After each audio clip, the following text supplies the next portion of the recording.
Maskil of Asaph, give ear, O my people, to my law. Incline your ears to the words of my mouth. I will open my mouth in a parable. I will utter dark sayings of old, which we have heard and known, and our fathers have told us. We will not hide them from their children, showing to the generation to come the praises of the Lord, and his strength, and his wonderful works that he hath done.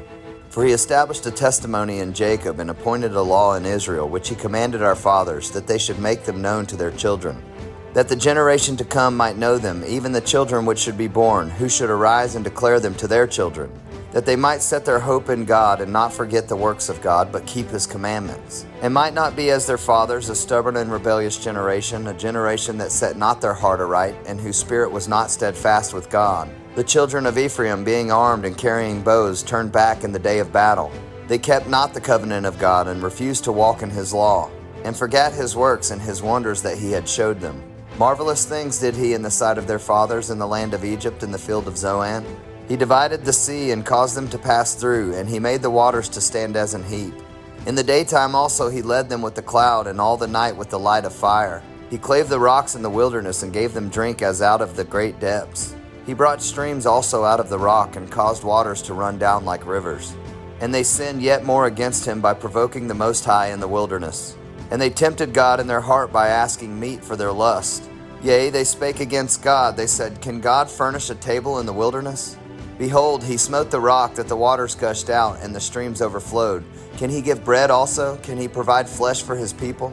Therefore the Lord heard this and was wroth. So a fire was kindled against Jacob, and anger also came up against Israel, because they believed not in God and trusted not in his salvation. Though he had commanded the clouds from above, and opened the doors of heaven, and rained down manna upon them to eat, and had given them the corn of heaven. Man did eat angels' food. He sent them meat to the full. He caused an east wind to blow in the heaven, and by his power he brought in the south wind.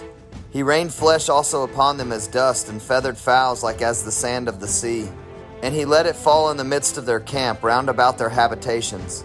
So they did eat and were filled, for he gave them their own desire. They were not estranged from their lust, but while their meat was yet in their mouths, the wrath of God came upon them, and slew the fattest of them, and smote down the chosen men of Israel.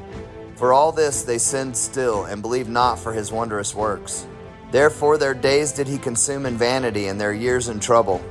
When he slew them, they sought him, and they returned and inquired early after God. And they remembered that God was their rock, and the high God their Redeemer. Nevertheless they did flatter him with their mouth, and they lied unto him with their tongues. For their heart was not right with him, neither were they steadfast in his covenant. But he, being full of compassion, forgave their iniquity, and destroyed them not. Yea, many a time turned he his anger away, and did not stir up all his wrath. For he remembered that they were but flesh, a wind that passeth away, and cometh not again. How oft did they provoke him in the wilderness, and grieve him in the desert? Yea, they turned back and tempted God, and limited the Holy One of Israel. They remembered not his hand, nor the day when he delivered them from the enemy, how he had wrought his signs in Egypt, and his wonders in the field of Zoan, and had turned their rivers into blood, and their floods that they could not drink. He sent divers sorts of flies among them, which devoured them, and frogs which destroyed them. He gave also their increase unto the caterpillar, and their labor unto the locust.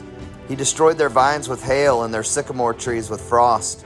He gave up their cattle also to the hail, and their flocks to hot thunderbolts. He cast upon them the fierceness of his anger, wrath, and indignation and trouble, by sending evil angels among them. He made a way to his anger. He spared not their soul from death, but gave their life over to the pestilence, and smote all the firstborn in Egypt, the chief of their strength in the tabernacles of Ham. But made his own people to go forth like sheep, and guided them in the wilderness like a flock. And he led them on safely, so that they feared not, but the sea overwhelmed their enemies. And he brought them to the border of his sanctuary, even to this mountain, which his right hand had purchased.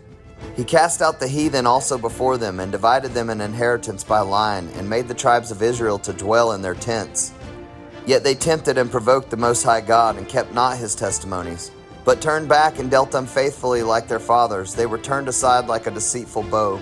For they provoked him to anger with their high places, and moved him to jealousy with their graven images. When God heard this, he was wroth, and greatly abhorred Israel, so that he forsook the tabernacle of Shiloh, the tent which he placed among men, and delivered his strength into captivity, and his glory into the enemy's hand. He gave his people over also unto the sword, and was wroth with his inheritance. The fire consumed their young men, and their maidens were not given to marriage. The priests fell by the sword, and their widows made no lamentation. Then the Lord awaked as one out of sleep, and like a mighty man that shouteth by reason of wine. And he smote his enemies in the hinder parts, he put them to a perpetual reproach. Moreover, he refused the tabernacle of Joseph, and chose not the tribe of Ephraim, but chose the tribe of Judah, the Mount Zion which he loved. And he built a sanctuary like high palaces, like the earth which he hath established forever. He chose David also his servant, and took him from the sheepfolds. From following the ewes, great with young, he brought him to feed Jacob his people, and Israel his inheritance. So he fed them according to the integrity of his heart, and guided them by the skillfulness of his hands.